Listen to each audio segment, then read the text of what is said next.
Good afternoon and welcome to our weekly media briefing and public health update with Montgomery County Executive Mark Ellis. I'm Lorna Virgili, Hispanic Public Information Officer, and joining us today is Dr. Keisha Davis, the county's health officer, Dr. Nina Ashford, Chief of Public Health Services, Dr. James Bridgers, Director of the Department of Health and Human Services, as well as Dr. Earl Stoddard, Assistant Chief Administrative Officer. Today, we have three special guests. Congressman Jamie Raskin, who will be joining us exactly at 1 o'clock. Dr. Mark Gladwin, who is a Dean, University of Maryland School of Medicine. Dr. Amitabh Varshney, who's a Dean, University of Maryland, College Park, College of Computer, Mathematical, and Natural Sciences. Thank you, everybody, for joining us. Good afternoon, Mr. County Executive. I toss it to you. So good afternoon, everybody. I'm very excited to share that on Monday, Montgomery County and WMATA announced the MOU for solicitation of a developer for the North Bethesda Metro Station. It's intended to focus on life sciences-oriented development. It's a really important day for Montgomery County, and I was glad to see that this got picked up by a number of news outlets. When I first was elected 5.5 years ago, my goal was to create a major development scenario for White Flint because it's simply the largest redevelopable space on the Red Line, in fact, anywhere in the county that has access to transit. So it's a perfect opportunity. It's also planned for a BRT line and has potential to be a signature development, a potential ability to develop between the WMATA property and the other properties that are very much vacant and underutilized there, about 15 million square feet of development in and around the metro station. Amazon's interest and subsequent developer interest in redevelopment of White Flint Mall actually entertained the proposal from another developer and brought it to the learners to look at, only strengthened the case that this was the right place to drive development. You can't do what we want to do on any other metro station in the county. 4 years ago, we initiated an approach that had dual focus. We worked with the University of Maryland to create a graduate level AI program, now called the Institute for Health Computing, that's now launched in North Bethesda. At the same time, we began working with WMATA on a joint development agreement to focus development on their property at the North Bethesda Metro Rail Station. And today we signed a memorandum of understanding with WMATA, actually Monday, that begins the process of soliciting a developer for this project. This is a big win for the county. We now have the Institute, which will serve as an attraction for new development and support AI research for the life sciences companies that are already here. And we have this MOU that will focus on building the urban center for life sciences embedded in a place with rail access, housing, and amenities. One of the biggest selling points for this location is the ease of access. It sits on top of an existing rail line, and the construction project around the North Bethesda Metro Rail Station will provide direct access to the kind of education, housing, and retail opportunities that attract major companies and top talent. The site is also large enough to develop into a mixed-use asset with startups and established companies, as well as giant corporations. This MOU brings it all together. After selecting a developer later this year, WMATA will negotiate an agreement that will allow the developer to develop the 14-acre site that they have. And this development is anticipated to include between 2 and 3.7 million square feet of housing, office, retail, public spaces, and a rich talent pool that is one of the largest in the country. So now is the time to capitalize on this area's potential to be the most valuable open development site in the entire state. We've already received big checks from our state and federal partners, and we have big plans to go with them. At the signing ceremony, Senators Chris Van Hollen and Ben Cardin presented a $5 million check that will help pay for planning and preliminary engineering on a new north entrance to the North Bethesda Metro Station. In the 20 months since we first announced the University of Maryland Institute for Health Computing, or IHC for short, we've seen a lot of progress on the state and federal levels in helping to fund what we know will become an exciting new future for our life sciences industry and the economic viability of Montgomery County. We're now number 3 in life sciences in the country. We believe we have the ability to reach even higher. Everyone sees the importance of investing in this ambitious project, which will focus on developing the next generation of healthcare through augmented reality and the smart use of big data. I want to thank our congressional and Maryland delegation for securing more than $36 million to help bring us to this step in the evolution of the Institute for Health Computing. They've also helped us secure $6 million in yearly support to help grow the research facility. This commitment by WMATA and our partners shows just how vital this project is for our future. The project will position North Bethesda as the heart of the region's life sciences industry and help cement the county as the nation's #1 place for innovation. This also helps strengthen a science triangle that stretches from Shady Grove to Bethesda and over to White Oak. We're committed to making the county the leading home for biotech, and our vision for life sciences hub that rivals that's found in Boston, Simi Valley, and beyond can be realized. And I believe we're building in North Bethesda will soon be ranked #1 in the country. I hear the interest that IHC generates when I speak with business leaders from around the world and government leaders. It already is beginning to have a reputation and attract interest from other research and actually from companies beyond the United States because of the work they're going to be doing. So that's a very exciting development for us. The IHC brings together the strength of 3 universities. As the University of Maryland pointed out, we actually have a second triangle between the science triangle of companies.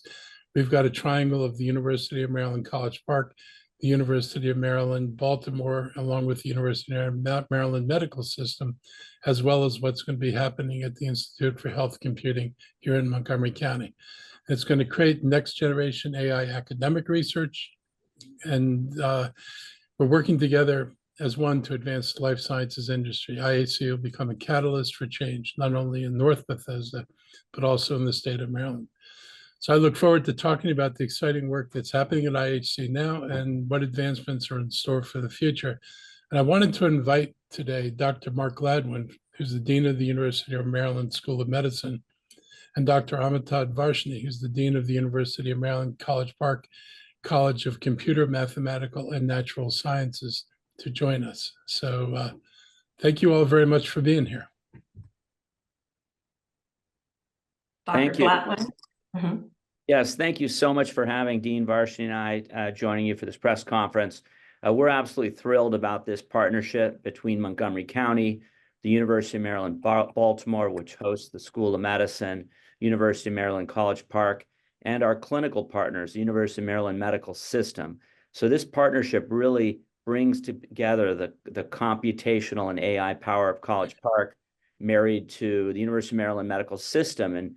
And this system, we now take care of 2 million unique patients across the state of Maryland that are now all connected by the electronic healthcare record. And all of that data is accessible to drive preventive medicine, better patient care, and innovations in health computing.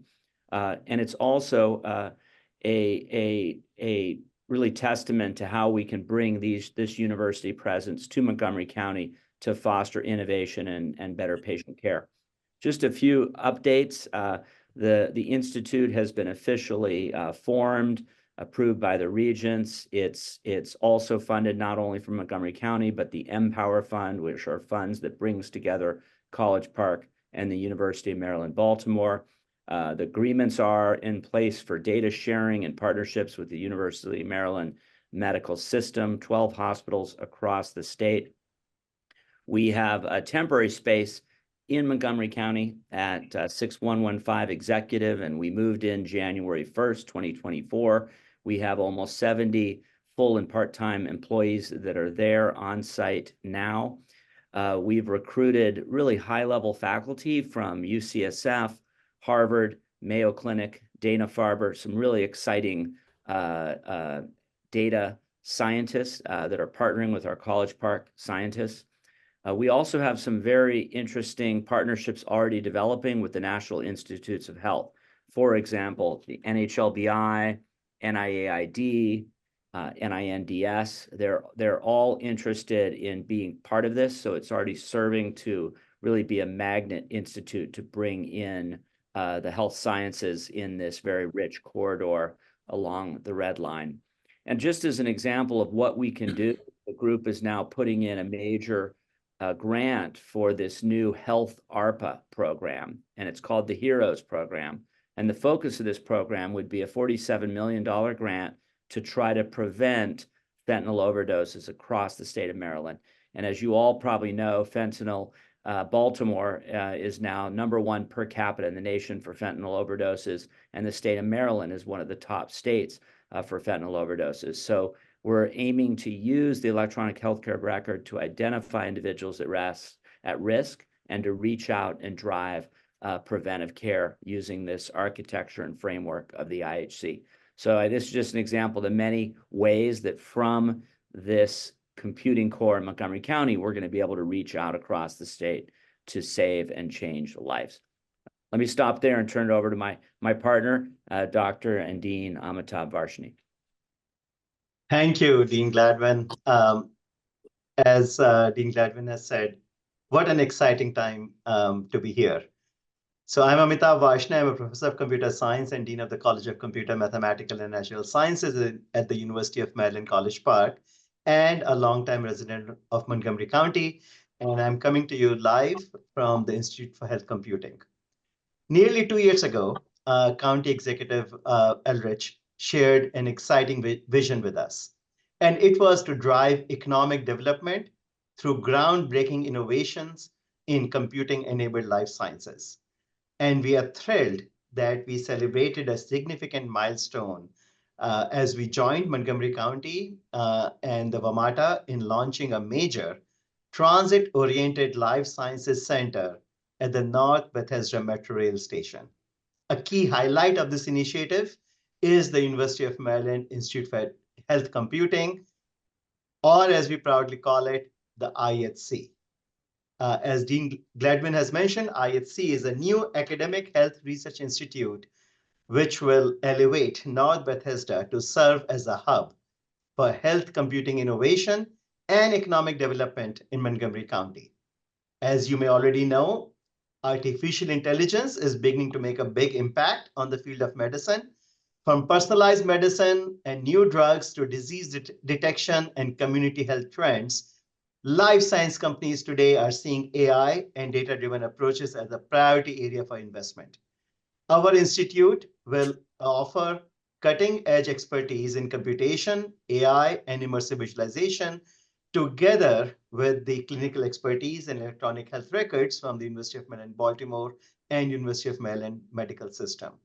Our location among hundreds of biotech companies and government agencies like the NIH, FDA, and NIST will propel our region to be one of the finest in the country and around the world.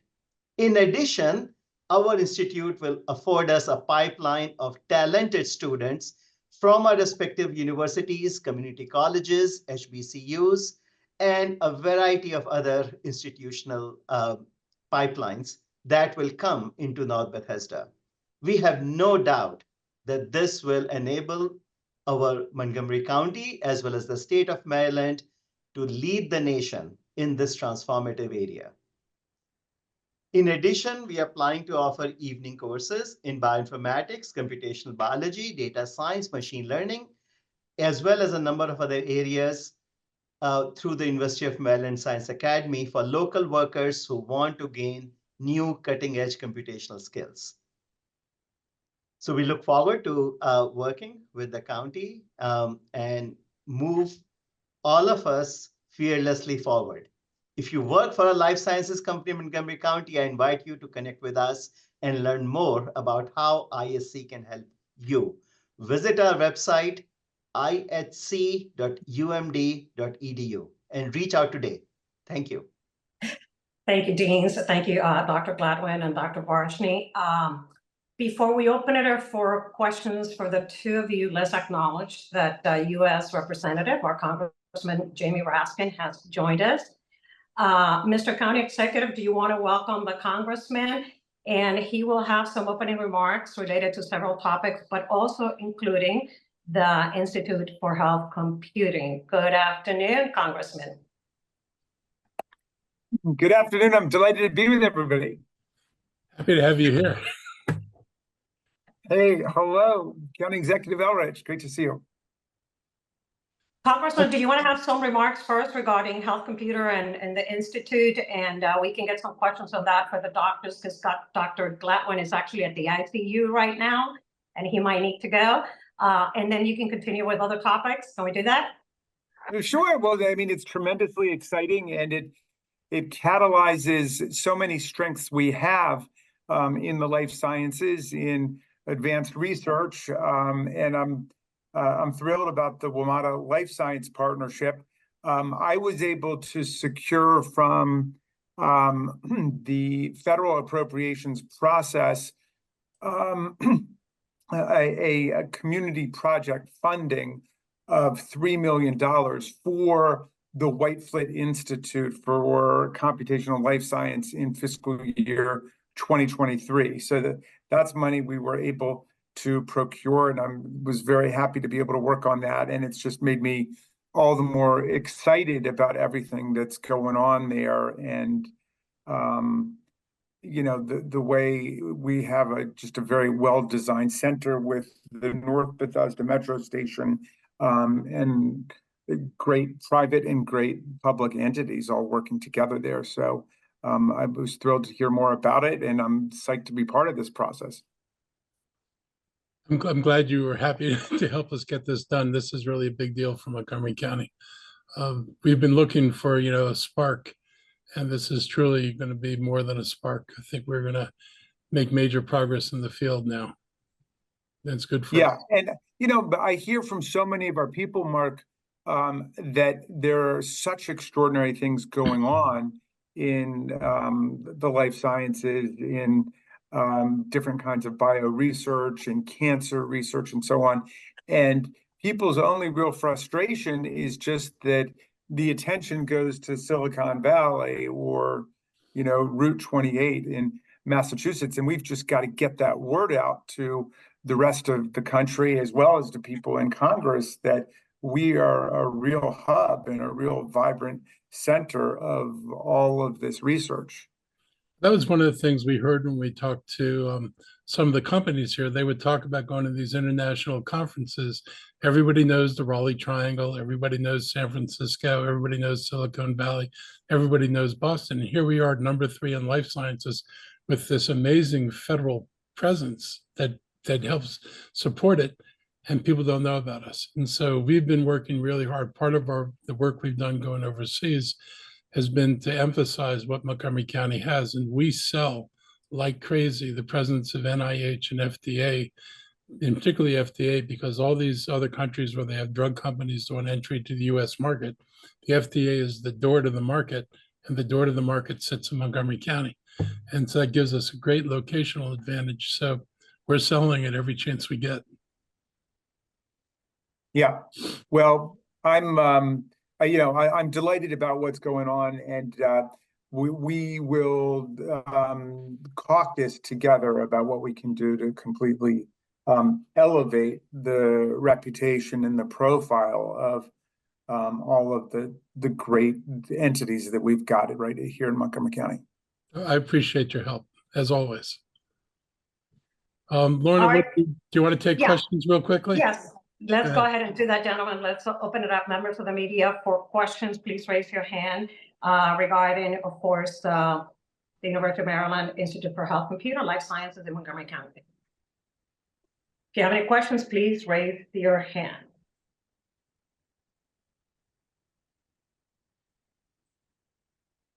No questions for the doctors, deans? Dean Gladwin, Dean Varshney, thank you for joining us today. You can remain on the event, but if you have to go, please depart. Mr. County Executive, if you want to move with other topics, and the Congressman as well. Thank you. Thank you all. Thank you. Thank you. So, Congressman, how are things going, and what are the big things you're working on right now? Other than saving democracy, well, or maybe including saving democracy.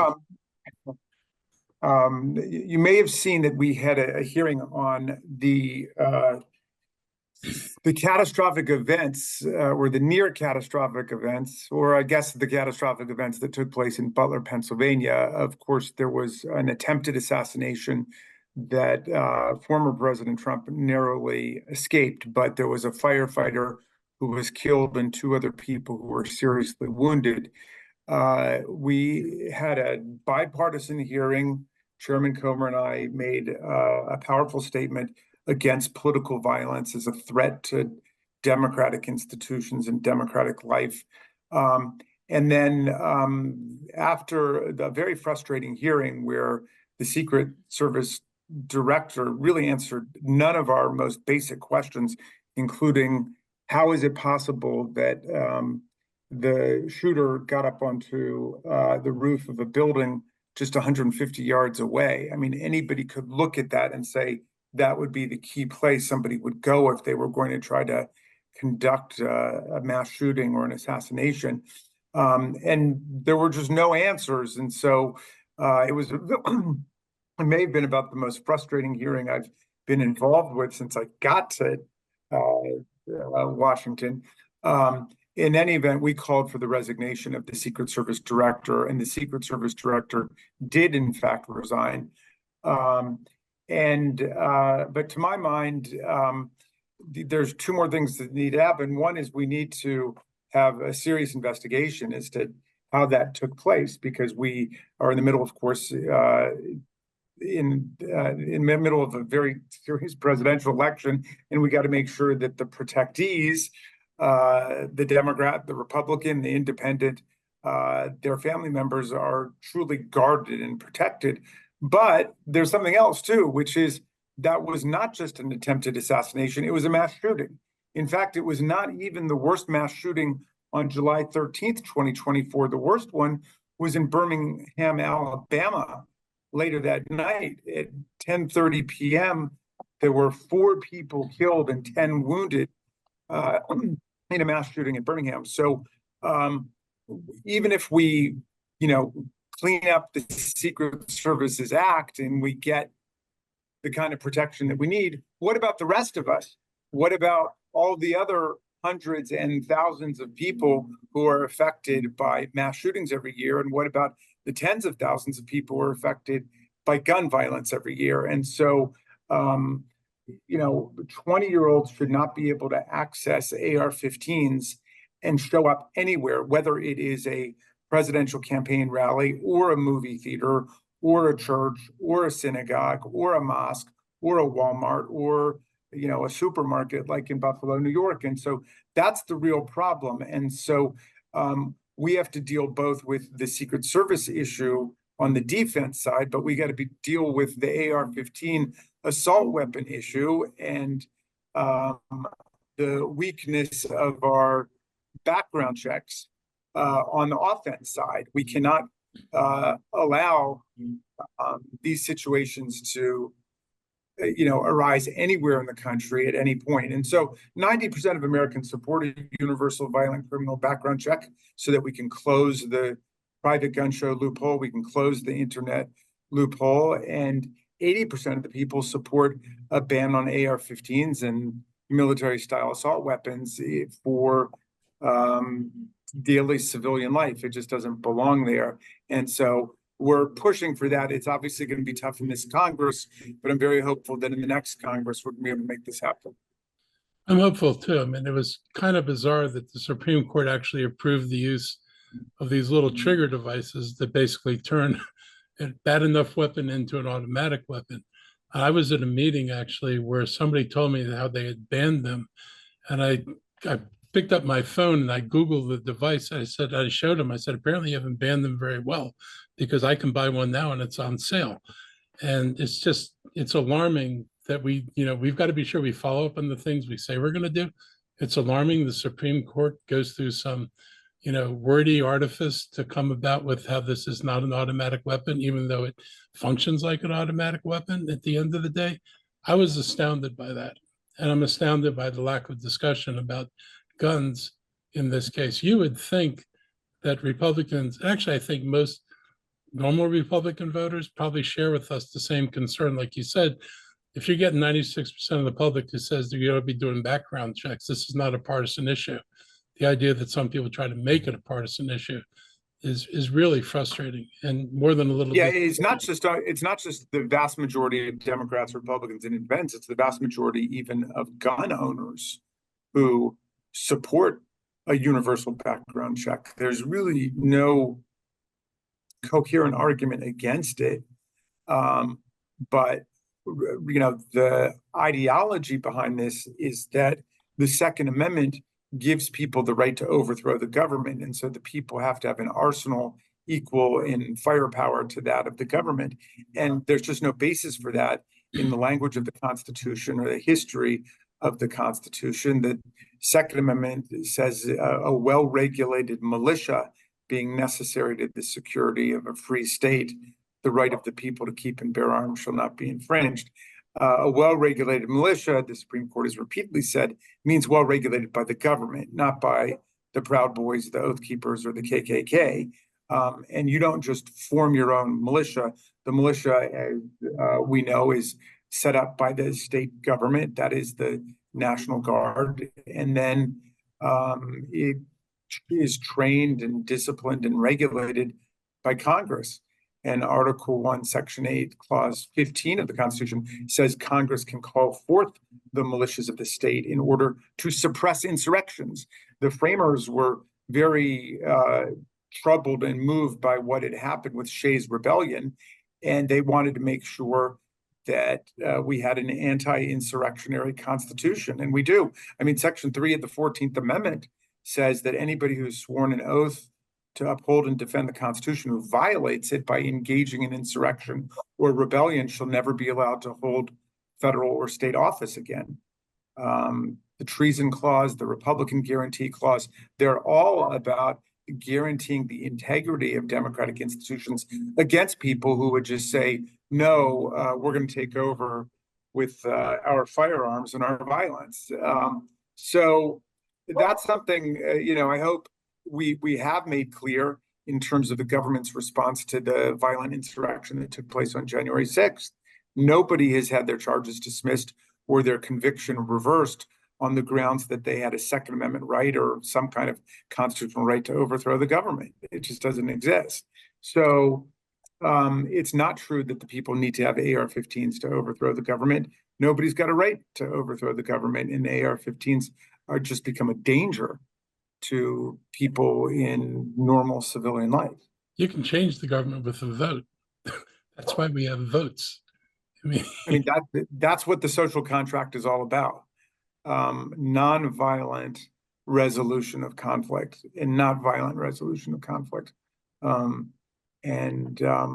So that's just like a basic precept of civil society that is now on the table. And it's just sad that we have such commanding majorities of Americans who want to see reasonable gun safety regulation, not taking away people's rifles for hunting and recreation, not taking away people's handguns for self-defense, but taking away the possibility of weapons of war, unless, people have a special permit and reason to have them. But it is a sign of the degradation of public discourse that after what happened at Butler, Pennsylvania, there was this emergency mobilization to focus on the Secret Service, which I was part of. That's great. But everybody, or a lot of people, just accepted, well, the public generally has to tolerate the possibility of AR-15 attacks, but we need to have special protection for people running for president. But why should anybody have to put up with that? Why do we have to live with attacks like the Marjorie Stoneman Douglas School in Florida, or the attacks we've seen in Las Vegas, the worst civilian massacre in American history, with more than 60 people killed and hundreds injured, and the media focuses on it for a few days and then just moves on. But for the people who've been hit, yep, this includes mass shootings that have taken place in our state, you live with it for the rest of your life. Your family is permanently disrupted and your family life is permanently affected by this. And we've got tens of thousands of people across the country who've been directly affected, and hundreds of thousands of people, if not millions of people, who live in communities that have been directly hit by this gun violence. So, part of all this is trying to tone down the rhetoric. And I'm a little bit concerned, and I wonder if you've seen any movement um, in getting some of the Republicans to stop saying things like, if we don't win an election, there's going to be a bloodbath. I mean, that to me is not only inflammatory, but it puts, if you're worried about people getting nervous and thinking about how they're going to respond to all this, telling people there's going to be a bloodbath if we lose is not exactly a way to calm down the tempers in the country. I mean, I've been around long enough. I'm even older than you. So, I went through, the turmoil of the 60s. Nobody ever talked about this kind of nonsense. And it's just frightening to be in a place where candidates can say, if I don't win, there'll be a bloodbath. And I think that kind of rhetoric has to come to an end. Yeah, there's both the rhetoric and the reality of political violence. I mean, it's not just that, attempted assassination that we just saw, and the shooter is a 20-year-old young man who seemed disturbed, a registered Republican, a gun enthusiast. Imagine if he had been on the other side of the political spectrum, how violent the reaction might have been to the whole thing. Oh, yeah. But we've seen other episodes. Remember what happened to Paul Pelosi, Nancy Pelosi's husband, who was the victim of brutal violence and is, really still recovering from that. Look what happened to Steve Scalise, who got shot. Look at January 6th, where more than 140 of our officers were brutalized, wounded, hospitalized after really savage medieval style attacks went on for 4 or 5 hours. And so I wish I could say we were strangers to political violence, but we're not. But it's so critical for us to address it. Gabby Giffords, a congresswoman who was shot when she was just out doing a constituent meeting in public. So, we're dealing with the reality of violent threats and death threats all of the time. And you're right about the rhetoric. People should not be talking about the end of democracy, the end of voting. I heard the former president say, well, just vote in this election and we don't have to worry about it anymore.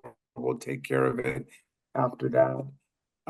That's just the dangerous rhetoric. And the anti-democratic rhetoric goes hand in hand with the rhetoric of political violence.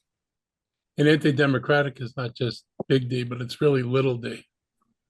I mean, this is an assault on people. Oh, yeah. This is democracy at its core that they're attacking, which is disturbing. Well, we want to be able to teach young people for real that democracy is a system where people articulate and debate issues, but conflict is resolved peacefully and nonviolently, and we all abide by the rule of law. Authoritarian and fascist political parties, the political scientists tell us, have certain hallmarks, and one of them is that authoritarian parties don't accept the results of democratic elections that don't go their way. Another is that they embrace political violence or refuse to disavow it as a means for obtaining political power. And they're organized generally as a cult of personality around a charismatic figure or an allegedly charismatic figure whose word is elevated above the rule of law.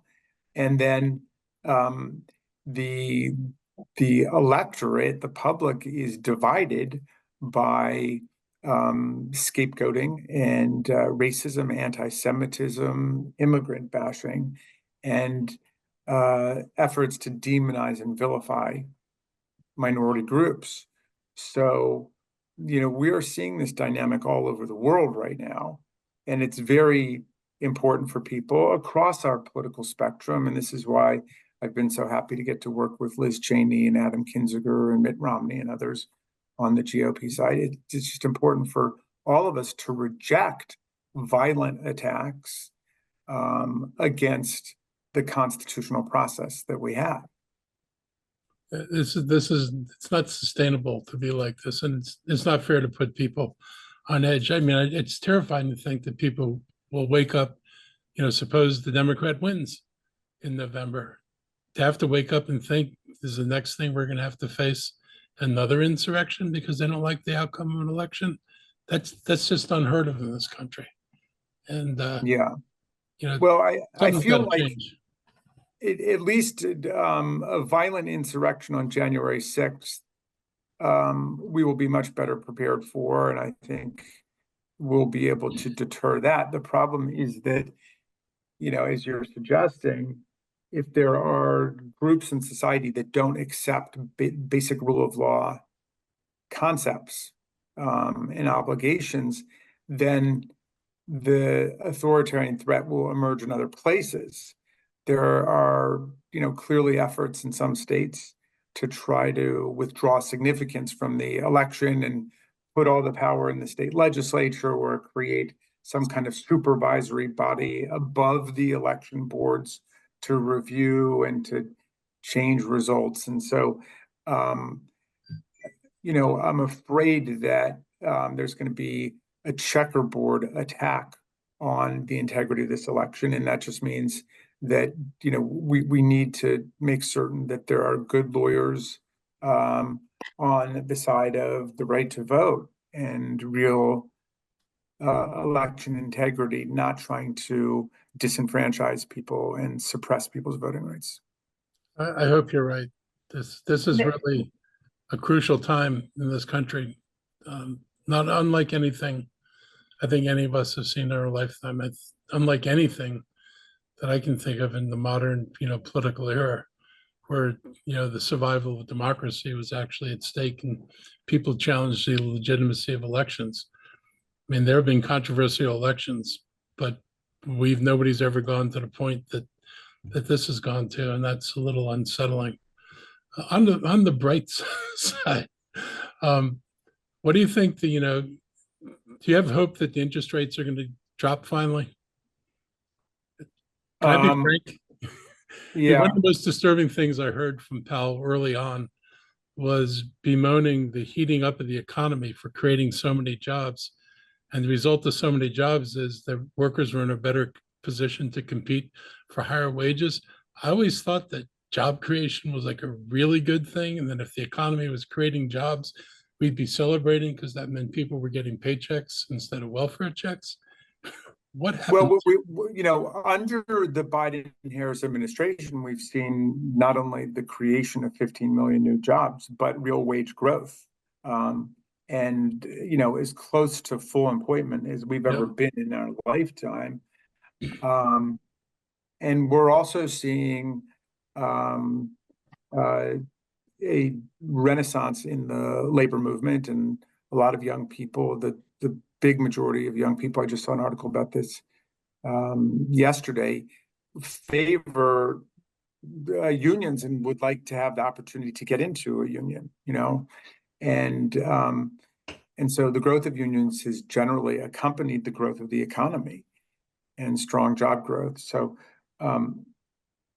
I think we're in a strong place, and I generally don't make predictions about interest rates, so I don't know. I'll have to ask Sarah about that. She might be able to tell me. Yeah, I dearly hope there's a drop. I mean, it certainly affects the economy. Yeah. Congressman and Yep. Mr. County Executive, but I just like interrupting this very important conversation. Congressman, we were notified that you need to depart by 1:30. Is that the case? So you can remain a little longer so we can take some questions from the media? I've got a meeting. Let's take a few questions. I've got a meeting and I can be a couple minutes late for it. Okay, all right, let's go ahead and do that real quick. Members of the media, if you have any questions for the congressman, please raise your hand and we'll call on you. No questions for the congressman? Oh, there's Jeannie Bixby, Mocha 360. Good afternoon, Jeannie. Good afternoon, Lorna, Mark. Hi, Representative Raskin. My name's Jeannie Bixby. I'm a reporter with MoCo 360. I was wondering, going back to the gun violence conversation, what have you seen at the local and state level here, or what would you like to see at the local and state level to address those issues? Well, of course, but when I was in the state legislature, I was proud to, be one of the movers for the Maryland Firearms Control Act of 2013. We banned the assault weapons, and that was part of a broader package that included a universal violent criminal background check. And so we've been able to get a lot done. The problem, of course, is that you can't really have gun safety in one state. Right. Maybe in Alaska or Hawaii that works a little bit, but basically, we're surrounded by states, Virginia, Jersey, Delaware, where it's very easy to acquire firearms. And at least when I was in the legislature, I don't know what the figures are now, but half of the firearms recovered in homicides in Maryland had come from out of state, had come from New York or Jersey or Virginia or North Carolina. I think that Maryland's taken the high road, and I think that there are I remember there was one mass shooter in Howard County. I can't remember which shopping mall he went to, but he had gone to try and purchase an AR-15 in Maryland, and he couldn't get it because of our law. So he ended up with a rifle, and he killed several people. But in the grim arithmetic of gun violence, we probably saved a lot of lives that day if he'd been able to get an AR-15. Somebody will remind me which shopping mall that was. So, we've had some minor successes like that, but it's just an uncivilized way we're living. I mean, the rate of gun fatalities in America is 25 times higher than the nations of the European Union. We're an absolute outlier of nations because of the power of the firearm manufacturers and the NRA, and the fact that they're able to use minority political power through the filibuster and other mechanisms like that to forestall any real progress. Yeah, I just want to add a point about, one of the things that bothers me most is the ghost gun issue, because you can buy all the parts of a gun. If you've ever owned the gun and you've taken it apart, this is not rocket science to put the pieces together. No special devices needed. And those aren't regulated. They're not treated as guns. And it's bizarre to me that you can buy a gun in a kit and then you're not subject to anything. But if you buy a regular gun, it has to be delivered to a registered gun dealer. You have to sign, you have to get a permit from the state of Maryland for the gun in its assembled form, but you don't need anything to get a gun in a disassembled form. And that seems to be one of the amazing oversights. And they hide behind the veneer that this is supposedly for collectors. This is nonsense. So to me, that's one thing that would make a difference. A ban on ghost guns. Yeah, a ban on ghost guns is also clearly necessary, because if we don't, then that's a completely unregulated market. Yep. And we're not able to do background checks on anyone. We're not able to keep guns out of the hands of minors or fugitives or convicted felons or anybody. I could live with having the gun if you could just require that they have to register it. You can't sell it to somebody and mail it to somebody's house. If you try to buy a gun online, they will tell you they have to send it to a registered firearm dealer. And there's all the stuff you just don't go in there and pick it up. So this is a place regulation would be really welcome. I'm sure Republicans will have an answer for that. Thank you, Jeannie. I see that Judith Hurst from the Greater Olney News also has her hand up. Go ahead, Judith. Good afternoon. Good afternoon. Congressman, before President Biden made the heroic decision of not seeking re-election, how concerned were you by the upcoming election? I've been thinking about it. I of course, wrote President Biden a letter just urging him to caucus with the team and to talk to people around the country. But I was worried a bit about the reaction to the debate, because there was always a vast reservoir of affection for President Biden, but there was real concern even among his fans that he would not have necessarily the energy to conduct the kind of campaign we needed and to carry that through. In any event, he made a truly heroic and patriotic decision, demonstrating to the country what it means to put country above self. And the consequence has been magnificent. It's just been politically explosive. It's just been an electrifying thing on the Democratic side and among independents and even among some moderate Republicans who are looking for a strong, viable candidate against Trump. So, I just think President Biden did the right thing. Politics is a tough business, and being president is the toughest job. And I think it wears on even people much younger. I mean, look at what it did to President Obama. I saw him not long ago, and it just ages you. I mean, that's a job where you wear all the worries of the world if you do it the right way, as clearly President Biden has. But he's been a fantastic president, and he's going to continue to be a fantastic president for the next 6 months. And he remains the heart and the soul of the Democratic Party. And I think he could end up making one of the greatest speeches of American history at our convention, and will definitely be bathing in the love and the adoration of the country at that moment. Thank you very much. Thank you, Judith. Members Okay. of the media, any more questions for the congressman before he needs to depart? No more questions? Thank you, Congressman. Mr. County Executive, do you want to say goodbye to the congressman? Yeah, I want to say goodbye. Actually, don't want to say goodbye, but I'll say goodbye. I really appreciate you coming on. Goodbye for now. Anytime you want to come and talk about things of importance, this is an opportunity to talk to the, residents of the county and the media. We're happy to contribute to a further dialogue because, frankly, you don't have to have these kind of conversations in normal political life. This is a good thing.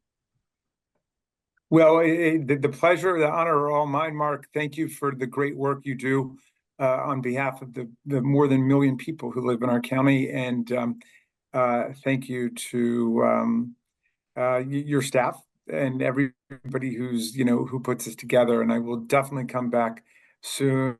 And I appreciate the fact that we have a very lively and exciting presidential campaign, as well as a Senate campaign and House campaigns. And we've got a lot of interesting stuff going on. And I look forward to seeing everybody out there talking about the issues of the most concern to us. We will continue. Thank you very much. Thank you. Best to you. Thanks, everybody. Thank you, Lorna. Thank you. Have a good one. Mr. County Executive, other topics? Do you have any other topics to Yes, address? we have other topics. So first of all, I'm really excited about having that conversation. I think it's good for people to be able to hear kind of like longer comments and, more extended discussion of things than sometimes people get the opportunity. Everything isn't a soundbite. I hate sound bites personally. So I really appreciate being able to have a conversation. So other good stuff that's happening. We got big news. North Bethesda got named by Leisure and Travel as one of the top suburbs to live in nationwide. North Bethesda ranked number 4, topped all of the suburbs in the DC metro area. And it's a community stacked with restaurants, farm markets, cultural institutions like the Strathmore, and a lot of amenities that add to the quality of life of its nearly 50,000 residents. And actually, North Bethesda attracts residents from outside North Bethesda. It's not like it's an island or, a separate county. So it integrates into Montgomery County and becomes one of the attractions here. But the Realtors told the magazine that homes in North Bethesda are most sought after in the area. The median sale price was $570,000. Another report by Niche placed user feedback based on user feedback, ranked North Bethesda as #1 best place to live in Maryland. And North Bethesda benefits from strong public and private schools, gets an A grade for family life, health, and fitness, A+ grade, and an A grade in outdoor nightlife and diversity categories. So when we look beyond the rankings, you can see the places that elevates the quality of life. It doesn't happen by accident. We put a lot of hard work into establishing partnerships and ease the process of doing business across the county so places like North Bethesda can thrive. I'll say quickly, our permitting department is not the permitting department of the old days, and it's much more focused on making sure we make things happen and solve problems rather than erecting barriers. So we continue to try to make it easier for people to do the things they want to do here. We spend a lot of time listening to our community needs, which help develop policies that are both proactive, and at times reactive, because sometimes reactive is what you have to do and proactive is what you should always be doing. If you want to get more involved in improving quality of life in our county, I encourage people to connect with one of our 5 regional services offices. They're in Bethesda, East County, Silver Spring, Up County, and Wheaton. These offices offer opportunities to better connect with residents and the community and keep the community engaged in matters of public interest. And the spotlight on North Bethesda this week, that was greatly appreciated. And I think, it's another good sign for the things happening in this county. Next Tuesday is National Night Out. National Night Out is an annual campaign that promotes police and community partnerships and neighborhood camaraderie, and it not only helps our neighborhood safer, but encourages neighbors to get to know each other better, which helps bring a stronger sense of community. There is several events planned across the county that will give neighbors an opportunity to meet local law enforcement and our first responders. Some of the communities planning events include Bethesda, Germantown, Kensington, Olney, and Silver Spring, and there are more. And there will be fun activities for kids, family, and food and refreshments, live entertainment, music, and raffles and giveaways. So lots of opportunities to be out there. On another matter of public safety, I think everybody knows that Hyundais are especially susceptible to car theft. And if you look at our statistics in Montgomery County, the number of cars stolen, almost half of them, I think, last one I saw, are either Hyundais or Kias. So they're at the top of the list. On August 2nd, 3rd, and 4th, we're going to have free Hyundai anti-theft software upgrade event. And the Montgomery County Police Department has teamed up with Hyundai to host anti-theft software upgrade this Friday, Saturday, and Sunday in Burtonsville. That's our second 3-day event to help Hyundai owners prevent auto theft. More than 1,000 cars are reported stolen in the county in the first 6 months of the year. Nearly half of them were Hyundais. Hyundai thefts nationwide began to jump in the last 2 years after a viral video on social media exposed a manufacturing weakness that made the cars with a mechanical turn-on key ignition easier to steal. So Hyundai has a fix for it. We're also offering, I think it's wheel locks. We recognize it's a continuing concern, so we're offering drivers a chance to get a free software upgrade to prevent their cars from being stolen and get a free steering wheel lock. The event is open to owners of 2011 to 2021 Hyundai vehicles and lessees. You don't have to make an appointment. No ID is required. You can bring your 2011 to 2021 Hyundai to Paint Branch High School, located at 14121 Old Columbia Pike in Burtonsville, this Friday, Saturday, and Sunday from 8 in the morning until 6 o'clock at night, and on Sunday on the 4th from 8 in the morning to 2 o'clock in the afternoon. So to kick off the event, the police department will hold a press conference with Hyundai at the Montgomery County Police Headquarters at 100 Edison Drive in Gaithersburg this Thursday morning, August 1st at 10. So we're doing what we can to help protect people. I'm glad Hyundai belatedly, but finally stepped up to make sure that we can protect people's vehicles. And hopefully this will reduce the number of car thefts in the county. So that's progress. We just wrapped up another successful county farm tour and Harvestdale over the weekend. Next week is yet another opportunity to see large share of the work that's done in their agricultural reserve. It's the Montgomery County Ag Fair. It starts Friday the 9th, runs 9 days through Saturday the 17th. This year is the 75th Jubilee celebration with the theme of honoring yesterday, today, and tomorrow on the farm. I encourage you to visit mcagfair.com to purchase your ticket and plan your visit. Some of the entertainment options include a rodeo, monster truck show on multiple nights, and demolition derbies to close out the fair on Friday and Saturday, August 16th and 17th. You can see animals on display each day starting at 3 p.m. There's free entertainment, a kid zone with activities for children, a large carnival to enjoy until at least 11 p.m. and until midnight on Friday and Saturday. One change from previous years is no longer going to be public entry or parking at the Chestnut Street entrance. You can either pay to park at the fairgrounds on Perry Parkway or take a free shuttle from either Old Lake Forest Mall parking lot or the Montgomery College campus in Rockville. MCDOT is also making its rideshare service an option for fairgoers.